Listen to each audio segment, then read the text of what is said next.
the thing about information security. The question is, what is information security about, and why do you really want to even look at ISO 27001? For those who are not accustomed to what this means, just a quick view about what information security management system is all about, and that's in short ISMS. Now, for people who are in the information security field, information security and the managing of information security, I'm sure you do know that there are a wide best practices around as to how you can actually improve or manage information security. And ISO 27001 is one of those standards. And why we are actually promoting ISO 27001 is because it's one of the well-recognized, globally recognized standards where it provides you from an end-to-end view as to how you can manage information security. Now, a lot of the other standards that are around, what they do is that they provide you with very prescriptive view about how you implement controls to manage information. But what they don't do is to provide you with how to actually implement a framework in place to then implement controls. So let's have a look at information in itself. What we like to introduce is the concept of information that you look at from an organization-wide perspective. So what is actually your crown jewels? Everybody talk about crown jewels. So in every organization, information is an important part of the enterprise. When we're talking about information, we start looking at what are the information that you're receiving from your customers, from your clients. What are you doing with them? Using them, processing them, managing them. And the other thing that we then look at is that, are you storing it? Where are you storing it? How are you actually managing information that you stored? How protected are those information? So when we try to understand that and understanding a business in itself, there are many components in a business. So we can start looking at right at the top, look at the CEO. To the CEO, what does it mean to him or her in terms of an information? What are their information needs? And then if you look at the next thing is that, thank you for that, and looking at in terms of a COO, so looking at operations, what is information to a COO? Why is information important? So while at a CEO perspective, I'm very interested to know at how are you protecting my brand? What happens if there's an information breach? And then from a COO's perspective, how am I using those information in terms of making sure that I have seamless, effective, and efficient processes in place? And then looking at the next category of people who will look at information. Next slide. In looking from a CFO's perspective, what do I expect, or a chief privacy officer perspective? What am I looking at from an information? What do I need to protect? So for organizations who deal a lot with personal information and personal information that are sensitive in nature, now that would be the core interest of a chief privacy officer. And then the next category of people would be the CIOs. Now this is a new category of group of people in an organization specifically looking at information. In the past, there's a lot of talk about data, there's a lot of talk about information, but nobody actually ever thought about what do they need to actually protect information. So now we've created a whole new role for a chief information officer. And as a chief information officer, what you would be interested in is how do I actually gather everybody in the organization and look at information and then looking at how we protect them. So what we're trying to introduce is the concept of looking at information as an information life cycle in itself, and how it means, what it means to different people in an organization. And from there, we'll start to look at what is the value of that information to you, and hence why we need to protect them. So one of the questions that we need to ask ourselves when we look at protecting information is, what is the value of that information to each person in the organization? This next one, thank you. Next one. Right, so let's start looking at what we call Information Security Management System, the ISMS.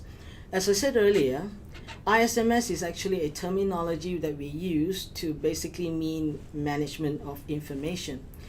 And there are many methodologies out there to help you do that.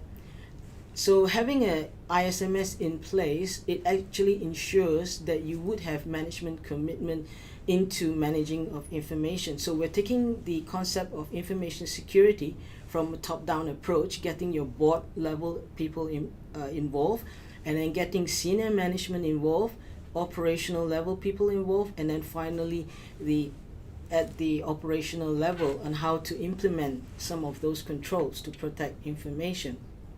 So when we look at information and we start treating them like a business assets, just like any other assets that you have in an organization that brings a meaning and a value which has a critical impact on the organization, when we start treating information in that same way, then we start to look at the value of having to protect those information. So having an ISMS in place, once we understand what the information is that we need to protect, it provides a systematic approach towards managing information using a risk-based approach. Oh, I haven't finished the previous one. Yeah. So in terms of the way I've just explained it, what happens then is that we then take an organizational view. Because we've taken it from a top-down approach, we're actually taking an organizational view to managing information security. Now, the important thing to note about that is that information security managing is not a revolution. It is an evolution, and hence it is actually a journey. So we can't actually manage information security in a couple of months or even a year. And often when we help organizations to improve a state of maturity, it often takes 3-4 years to do. So as a result of that, we can't actually say we want to implement security and then kind of pull it out of the hat and say, let's improve security. What we need to do is that because it does take a long time to improve on the state of your current security, we look at information security management as a project, like any other projects that you have. So to get the importance of the commitment of top management, and you start taking ISMS seriously and to start it off as a project, so some of the things that we need to think about is that how do we get a project going? If you press into the next one, thank you. So as any other projects that we've started in an organization, we first need to actually set up the project itself. So when we set up the project, we need to first identify what is the business requirements for a project.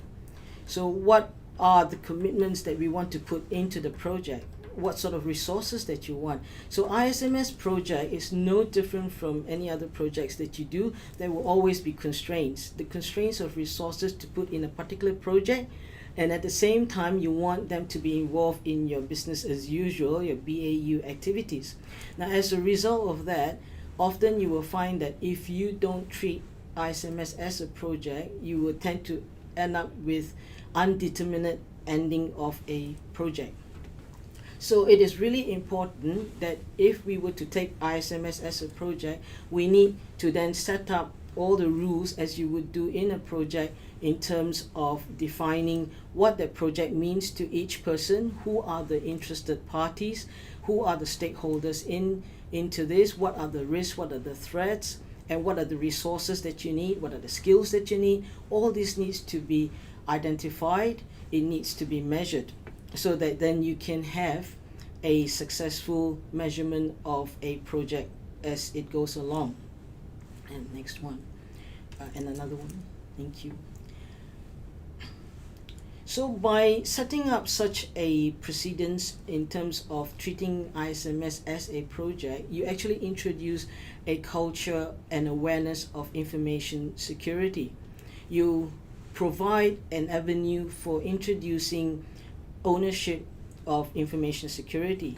So by treating them as a project, getting everybody involved, when you identify the stakeholders within the project, that's when we start the project rolling and doing all the briefings so that you could actually cascade down what it means to have information security and what it means about information values to each category of people that you get involved in that project in itself. Now, once all those have been defined, the most important thing obviously is to be able to communicate those values to everyone on that project. And hence, that's where you get the concept about governance. So by having a structured approach to introducing ISMS as a project, we actually then introduce the concept of governance into information security. Now, once we have that already set up, the next phase obviously to look at is how do we plan for the ISMS itself. So within the project, we need to identify what we normally call as a context establishment, which we will go on a little bit further on later part, is that we need to plan for the ISMS to understand who are the people that is involved in the project. What are the information security objectives? What are the risk acceptance criteria? So that you can actually move from the planning into the implementation stage. And then following from that will be the next part where you need to build in measures of what we call key performance indices for you to be able to track how well you are actually moving against what you've set out right at the earlier part where you have defined what your objectives are. Now, basically, if you look at that as a whole, that kind of gives you a feel that, well, ISMS is a project after all. So in the beginning, I started saying that ISMS is actually a process of managing information security. Now, there are many standards out there, and the ISMS standards 27001, the latest version is 2013, it provides you a whole suite of a framework as how do you actually manage information security. And then 27002 provides you with detailed descriptions of what those controls are, and within 27002 there are actually 14 control domains. But what the 27001 is different from all the other standards. So you could name NIST, you could name SANS, or even some people look at COVID from ISACA to look as a guidance in how to implement controls. Now, basically, all these standards that I've just mentioned, they are methods of controls that you can implement. So they are actually very much at the controls level. 27001, on the other hand, actually sits on top of that control level to say that, well, for me to be able to implement controls, I first need to have a framework in place that will take me from the start, as in the project that we looked at earlier, to define what your information security objective is, to define what the risk and the threats are to the organization, to define who the interested parties are for the information that you're trying to protect, up until the point where you actually look at implementing those controls, which you could use the controls which have been provided by ISO 27002, which they call the controls within the Annex A, or you can then start to use with more prescriptive controls. So as I said before, you can use NIST, you can use OS for development, you can use COVID, and even for those who are government agencies, you could actually then refer back to the ASD's Information Security Manual.